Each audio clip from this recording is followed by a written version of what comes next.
I got sober in 2010, September 16th, 2010. And let me just start off by saying this. I remember the day I walked into detox, and it was like to even think about and I was 26, so turning 40, it's like crazy. Mm-hmm. That it's like when you get sober, it's time goes quicker the longer that you're sober. Does that make sense? I made some bad decisions for sure. I'm lucky I ended up where I did, if I'm honest. I don't know if God was watching over me or whatever it happened to be that got me down the path that I am. I've worked really hard. Everything I've done has been like in the non-traditional manner. Like I was the athlete. I had to go to college for an extra year just to do the pre-med because I didn't major in a normal science. I did psychology. I went to Caribbean medical school because none of the American schools wanted to take a risk on the athlete who, didn't do all the traditional things that other medical school students did. So I've always worked 10 times harder to be where I'm at. My younger self, like I automatically go back to like my middle school, high school years in my mind. And I was so insecure and so scared of what people thought of me, of my appearance, the whole thing. Coming to the realization today that everybody, I think, feels that way in some capacity. Maybe there's some anomalies out there that don't, and they're just maybe born that way and programmed that way from the get. But I think everybody's scared in some way, and everybody's a little bit like, how do I?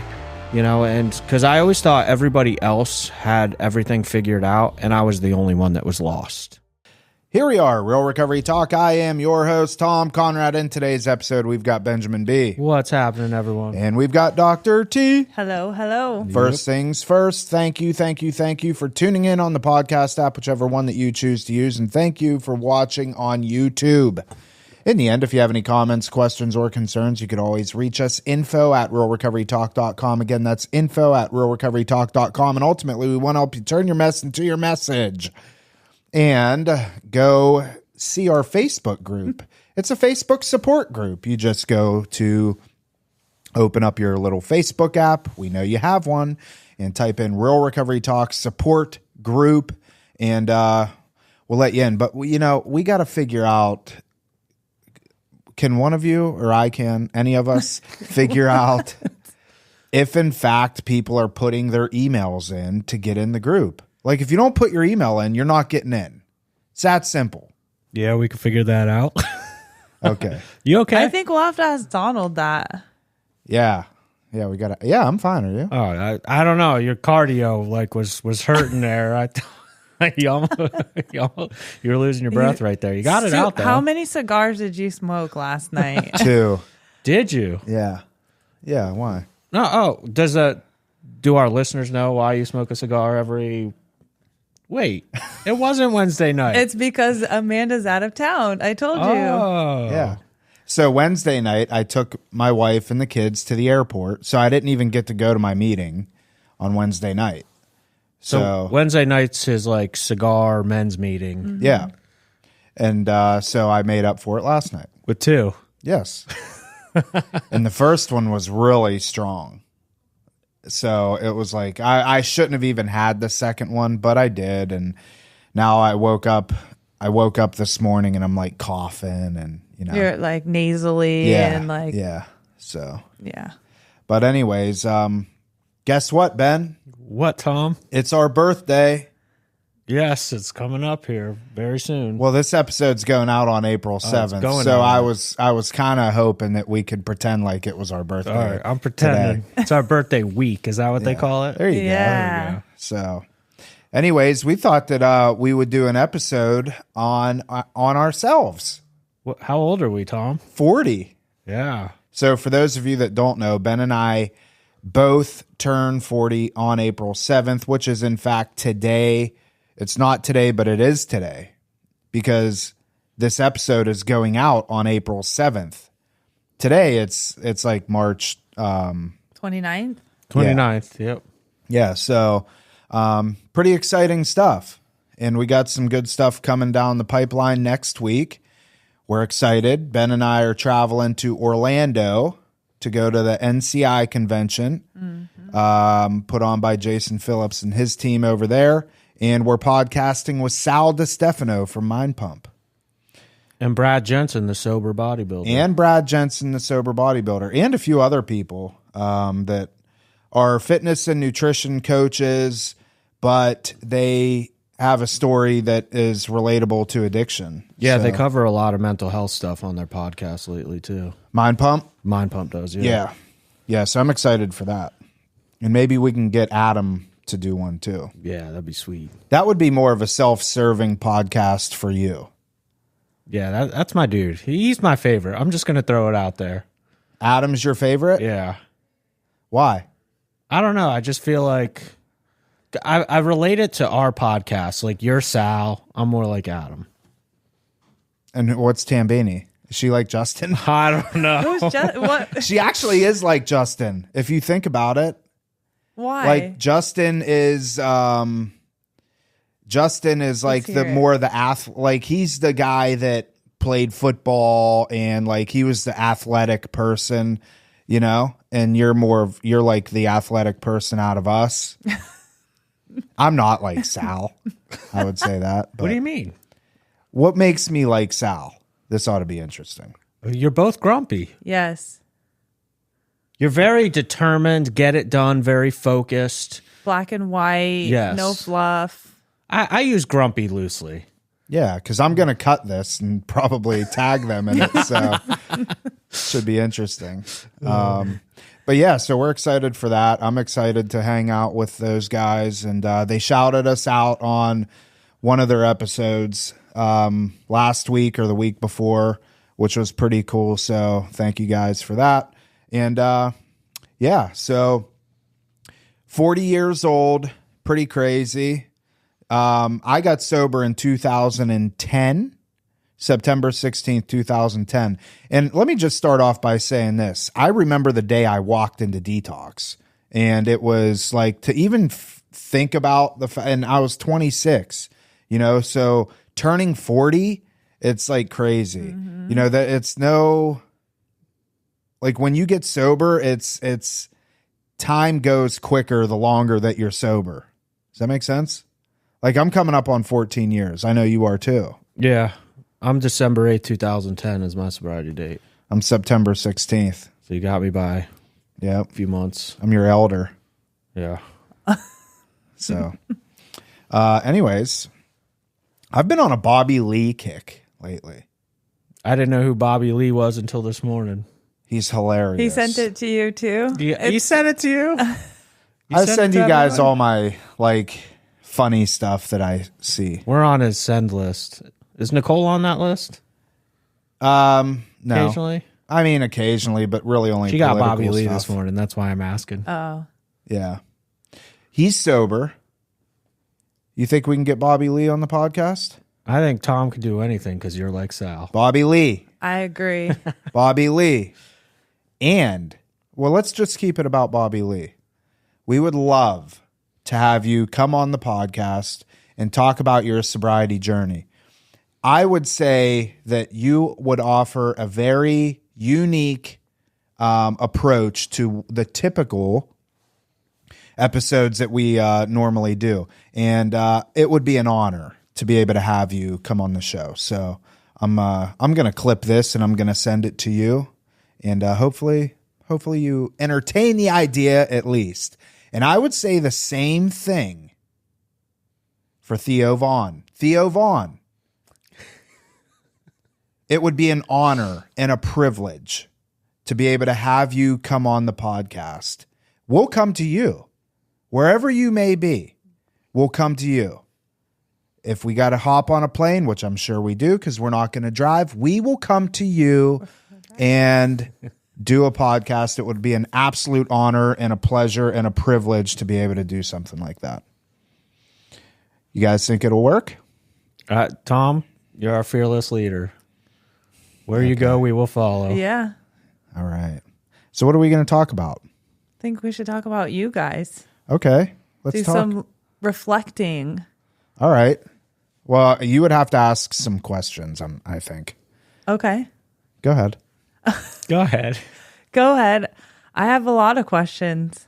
But if we're going to reflect, let's start with, and then we'll go back in time. But let's start with 3 things at this moment in time in your lives that help you maintain the path that you're on. Go ahead, Ben. 3. One pops, I know there's a lot, but one pops to mind right away. I would have to say service work, helping other people, anytime, like, because life is hard, man. Life gets hard. Mm-hmm. Anybody that thinks like you stop drinking and drugging because you went to rehab or whatever the case is, and all of a sudden like life is easier. In many ways, I was telling our clients this actually yesterday, it gets harder. We just get better at managing it. And for instance, I'm always very transparent, open book. Like yesterday, I was driving a group, and I was having a rough morning, and took me an hour and a half with traffic to get to Jupiter after dropping the kids at school and whatnot, because we did our adventure group up there. And I'm like literally saying to myself on the drive, like, how in the world am I in the mindset to help people right now? Like, I was like, I'm not gonna be able to help them today. Like, this is literally what I'm telling myself mentally. But then the second that I showed up, one of the young men that's with us had some tears coming down his face and was just real depressed. And that was the first thing, like, I walked up to. Like, it's like we like kind of like just hightailed it to each other in a way. It's weird, when there's like this like spiritual walk towards mm-hmm. somebody, and it's like instantly, it's like this. It's kind of like a magic switch, if you will. Like, poof! All of a sudden, like, I'm not thinking about me. I'm not thinking about how my morning's rough. Just something changes where it's like, how do I help this guy? And the way that I helped is actually by relating. I'm like, hey, man, I'm having a rough morning too. You're not alone here, and just being very transparent and open with them. But service work, as long as I show up, because it's really easy for me to cop out and be like, you know what? I could call my sponsee and be like, I'm overtired. Can we reschedule or not go to my home group or stuff along those lines? So just showing up and being there to help other people really helps me stay grounded. Even though sometimes I don't want to do it. It always works. Right. What are the other 2? The other 2? If I had to sum one up, I would say taking a step back and looking at where my life is today. I did this yesterday too, actually. I brought this up in the group yesterday where I was like, look, guys, I'm coming up on 14 years of sobriety, but there was a time when I had nothing, no place to live, an empty bank account. I didn't have a car, didn't have custody of my kid. And I look at where I'm at today, and sometimes just taking that step back, a lot of times people refer to it as gratitude, but I like to remind myself of everything that I didn't have before in active addiction, and then like everything that I do have today. And just and I'm going to tie the third one into this too, like in a way of like being a provider. I guess this is kind of related to service, but this is more like with my personal relationships, where being a provider and knowing that other people are depending on me today, whether it's at home, whether it's my friends, whether it's my sponsees, whether it's rock, like they're knowing that I play a part in other people's lives. And like, if I stepped away in certain aspects, I'm not going to say their world would end, but like it would put a hiccup in some things for sure. So just knowing I have a place and a role in other people's lives today that's a positive. It's like a responsibility, if you will. That make sense? Yeah. Very well put. I would say for me, the first thing is again, I talk about this all the time, is the community aspect of it.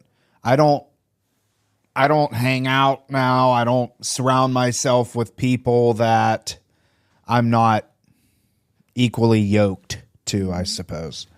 And so, you know, we were talking about like my Wednesday morning or Wednesday night meeting. That's something that I look forward to every week. And it's not even because I need to go to an AA meeting. You know, I'm at this stage of my life where I go because I enjoy hanging out with the guys. I enjoy going there, smoking a cigar. We read out of the book. We discuss, you know, we have conversation.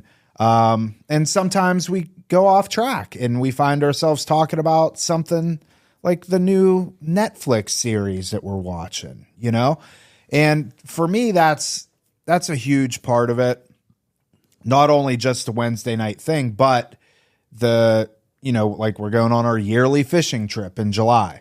And that is something that just being in that environment for me is huge. I like what you said about the being a provider part. I would say for me, I have way too much to lose at this point. I have built a life that I never thought was going to be possible. I definitely wasn't on the trajectory of doing any of those sorts of things. You know, I have a house, I have cars, I got all the materialistic things that I could ask for. But I got a wife, I got my 3 kids. I'm in a position to be, in terms of providing, move my dad in. You know, he had a stroke. I'm able to care for him. You know, so everything's kind of come full circle, you know. So that's huge for me, the provider part. And honestly, like,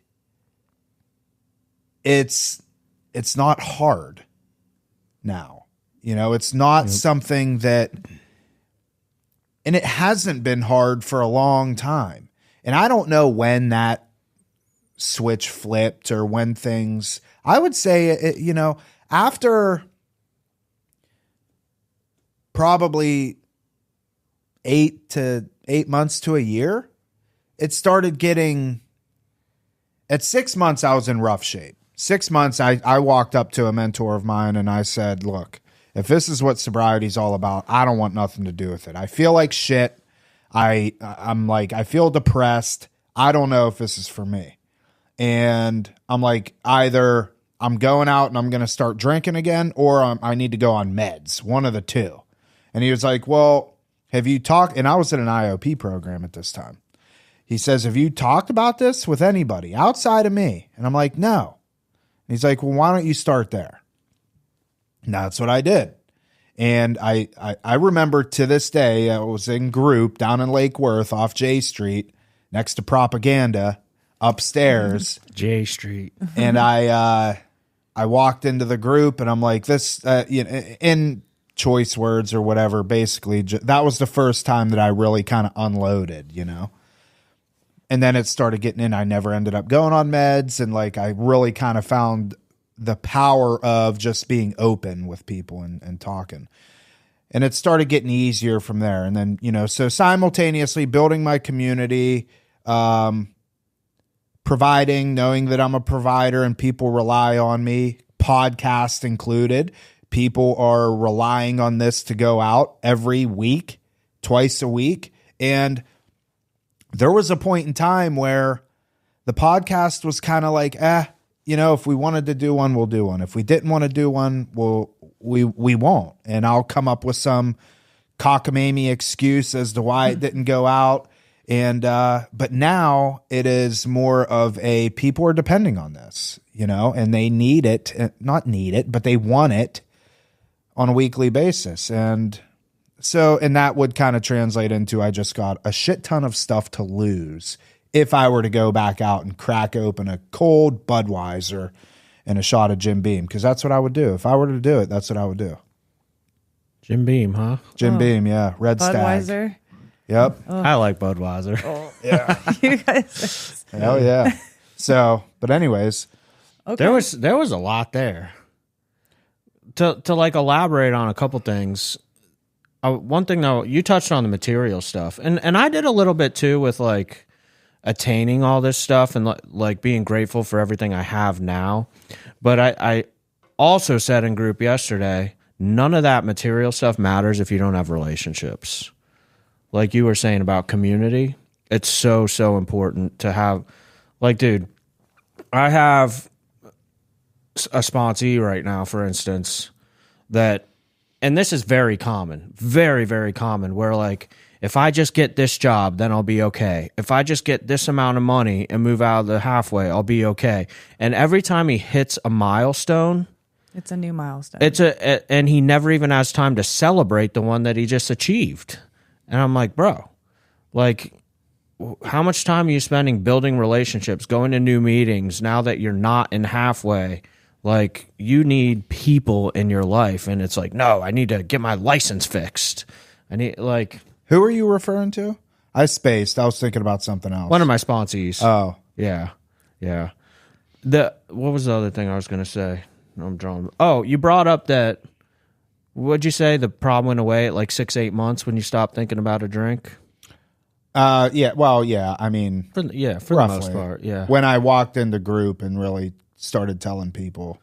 Just to like kind of throw it out there, you know, in case there's people in early recovery listening to this, for me, I don't know exactly where it happened either, but I would say it probably took me a solid 2 years to like the problem has been removed. So don't put a time frame on that, because it is easy for me now. Like, not picking up a drink or a drug went from the hardest thing in the world. I don't ever know how I overcame it. I'm still trying to figure that out. It's a miracle. It really is. To today, it's very simple. Let me ask you this, and Tambini, we'll get onto the whatever next questions you have. What I was going to say to this, but before I want to know your thoughts on this. In terms of time frame, my opinion, and correct me if I'm wrong, you can change my opinion. You can. The amount of time that it takes for the problem to be quote unquote removed is contingent on the amount of efforts you're putting into it. Now, the reason that I said I may be wrong in this is because you said 2 years, and I know the type of person that you are. I don't think you were sitting back for 2 years just kind of waiting for the problem to be removed.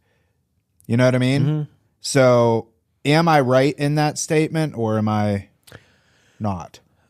I do think you're right with that one, in the sense that just because I'm doing the work doesn't necessarily mean that it establishes a date when the reward is going to come. And that's kind of like anything in life. Keep doing the work, and one day you'll hit your milestone. You know, like, and so I don't necessarily measure the quantity of time. Yeah. You're correct. I measure the quantity of work I was doing, and it came when it came. Do you feel like in those first 2 years you were like doing everything that you could, or looking back, could you have done more? I was doing both. I was doing everything that I could, but I wasn't doing what I didn't know what I needed to do. Did I say that right? We might have to bring the doctor in on this one. I'm confused. Sometimes you just don't know what you don't know. It's kind of what I'm getting at. Like, yeah. There's so much, for instance, like I see our clients, they're like, I'm doing so much. And I could like tear them to pieces on all the things that they don't know that they're not doing. Not doing? Not doing. Why is that so confusing for me? But at the same time, I also realize how long it took me to start to process and experience and figure out what it was that I was missing. Because that's something that somebody has to journey on their own, so to speak. Yeah. If that makes sense. Kind of. My brain hurts a little bit, so we're going to move on. Too. Tom's tired today. Not grumpy, we're tired. Yeah. Your process is what it comes down to. Good way to put it, yeah. All right, T, what else? If you could tell your younger self 3 things that would, before your recovery journey started, like when you're in active use, to change your life or to change the trajectory, if you could tell your younger self a few things, insight, guidance, whatever that might be, what do you think you or would tell yourself? Or even look at it as if you both have kids. If your children, Weston's how old? 14. Right. If your children started going down the wrong path and getting into the same things you guys were getting into, what are some things that you would tell them or guide them on, or how would you handle the situation differently than obviously what was done in your life?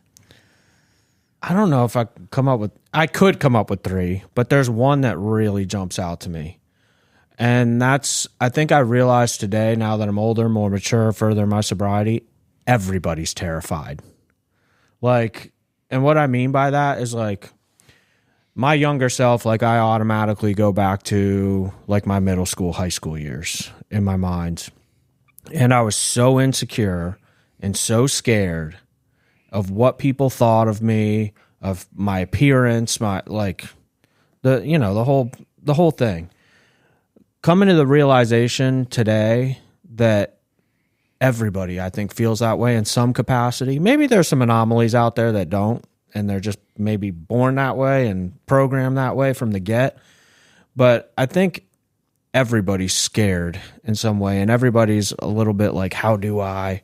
And because I always thought everybody else had everything figured out, and I was the only one that was lost. Does that make sense? Yeah.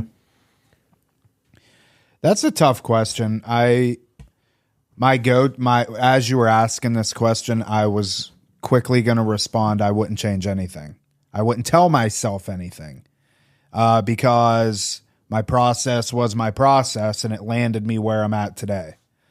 So I will stick to that. I wouldn't tell myself anything, because it worked out good for me. I needed to experience those things. Had I not, I know for a fact I wouldn't be where I'm at today.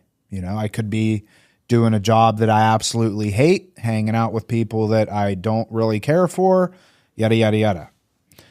But to pivot, now that you bring my children into it, this is tough because it ain't the same now as it was when we were out ripping and running. And this is a big fear of mine. A huge fear of mine. You can't even just go out and recreationally smoke pot without worrying about dying from a fentanyl overdose. And so in terms of my children, I try to expose them as much as I can without it becoming what's the best way to put this? I guess the whole preacher's daughter type thing, preacher's daughter. And this is, you don't want to become a curiosity. I don't. A strong curiosity. That's a good way to put it. I don't want it to become completely taboo. And it is now something that they're oh, there might be something to this, let me try this, I don't know. It's tough. That's a tough one because if I'm projecting now, 10 years from now, Levi will be 18. If I were to say today, who is most likely to get involved into something, I would say either Levi or Winnie. I think Hattie is she is super by the book. Yeah. Levi and Winnie, though, they could go off the rails at any point. You don't know. But I think that just when I answer even phone calls in my car from people that call and, I'm having these conversations, I don't take it off Bluetooth. I want them to hear these conversations because I think that it's something that can reinforce in their mind, drugs and alcohol do this. And that's kind of what I'm hoping that they adopt, or the mindset that they adopt anyway. I'm curious, Dr. T, what would you tell yourself, your younger self? My younger self? Yeah. About She's a freaking rock star. I know. That's why I'm asking. Like, I was wild when I was a teen, though. And I didn't.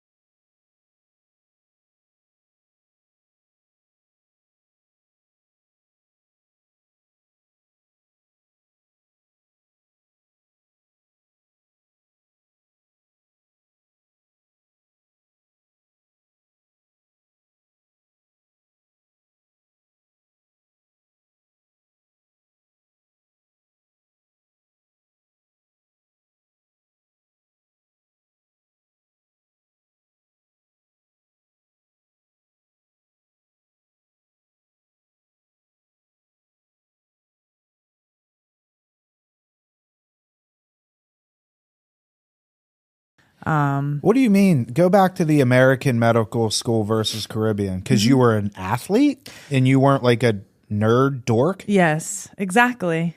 So when you apply to go to medical school, you have to obviously meet the pre-medical requirements, which are the classes like the anatomy, physiology, biology, all of those things. But they also look into like your volunteer work, like work experience. Are you doing research? All of these things that I couldn't do because I was a full-time athlete, right? We volunteered, like we did hospital stuff and whatnot, like for children, but I wasn't able to do research. I wasn't involved in all of the clubs that all of the, traditional kids are. I had to be an athlete and do school. And at the time, medical schools kind of didn't like that. They had a mold of a kid who all they did was academics, had their head in a book, didn't do anything else in life, and that was it. So, wow. When you say full-time athlete, what do you mean? Like a full? Because I was on a D1 scholarship, Division I basketball scholarship. So literally our schedule, especially during season, we had practice at 6 a.m. So we had to be up at 4 a.m. every day, right? Had to get up, eat, get ready. We had to be at the facility by like 5 because we had to get taped up, dressed, everything, like ready to rock and roll. So like as I'm riding my moped, to school, everyone's still at the bars, drinking, partying, like, hey, how's everything going? We're going to practice. Still dark outside. Then we'd get there, get ready, practice from 6 to 8, shower, go to class. Then in the afternoon, we would have to do weightlifting, like our strength, because the morning was practice, afternoon was strength and conditioning. And then after that, go home, do homework, study, go to bed, wake up, do it again the next day. So it's a full-time job. You did that for 4 years? I did. Has the medical school like changed their opinion on that? A little bit. Now they're, because a lot of the kids, let's be honest, the kids that just have their head in a book don't have I started working when I was 14. I wanted a job. I wanted my own money. I wanted to be independent and I think that helped me a lot, like life skills, just learning how to function in society, how to show up for a job, how to do time management, because I'd go to high school. After basketball practice, I'd go to my job. I'd get home at 9, do my homework, go to bed. It taught me so much about life. So I was able to have people skills and life skills and and help and all of these things that these kids aren't getting the exposure that they need. So, most doctors, when you go see them, you can't sit down and have a conversation like this with them. It's very cut and dry. They really don't have any other skills other than they're really smart, and that's kind of it. I asked that question. If I had to like guess what you were going to say, it's exactly what you said. Cause it's funny, like the people skills, like as far as like, just to be straight up, I took Kai to the allergist. What was that? Monday morning, I think. And this lady was obviously very intelligent, but her people skill, I felt like I was on trial. Like, I'm like, oh, and I was with her for like a half hour, and she's like drilling me with these questions, and I'm like thinking to myself, could this lady be any more crass? Like, but like having the ability to communicate with people, in my opinion, is what makes you a good doctor.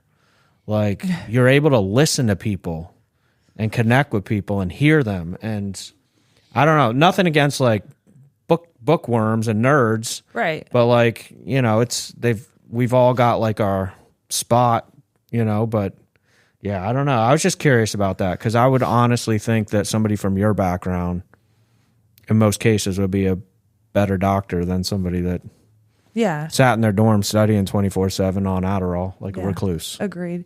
No, but to answer your question, I wouldn't do anything differently. I agree with you. I think everything that happened in my life happened for a reason. And I wouldn't be the person I am today, and the provider, the friend, the wife, you know, all of those things, had I not experienced all the things I did. I learned a lot in my life. I still have a lot to learn, but I wouldn't change it. Yeah. Do you guys hear my stomach growling? You hungry, Tom? I haven't eaten since yesterday. Well, no, that's a lie. Yesterday I went to lunch with Jim and Melissa and ate at Amigos. I had a burrito and a taco. And then for dinner I had a Snickers bar. Oh my God. And a bag of dill potato chips. Nice. That's it. So I'm kind of hungry. Do you have any other questions that you would like us to answer? Well, let's close it out with, now that you guys are turning 40, what is something you're looking forward to in the next year, 5 years, whatever that might be? That, I'll answer that like this. I don't know what's on the horizon. And this entire journey I never really have, because going back to what we were talking about earlier, if you told me I was going to be where I'm at today 14 years ago, 20 years ago, I would have been like, no way. I mean, I'm supposed to be dead or in prison. Not sure which one. But like, it comes back to even what I was talking about earlier with the service work, like just showing up. Like, opportunities just keep popping up if I just keep showing up. Like, I never, just the way, if I look back, everything fell in line with like Tom asking me out to lunch in college and, you know, for a burrito. I like burritos. Yeah.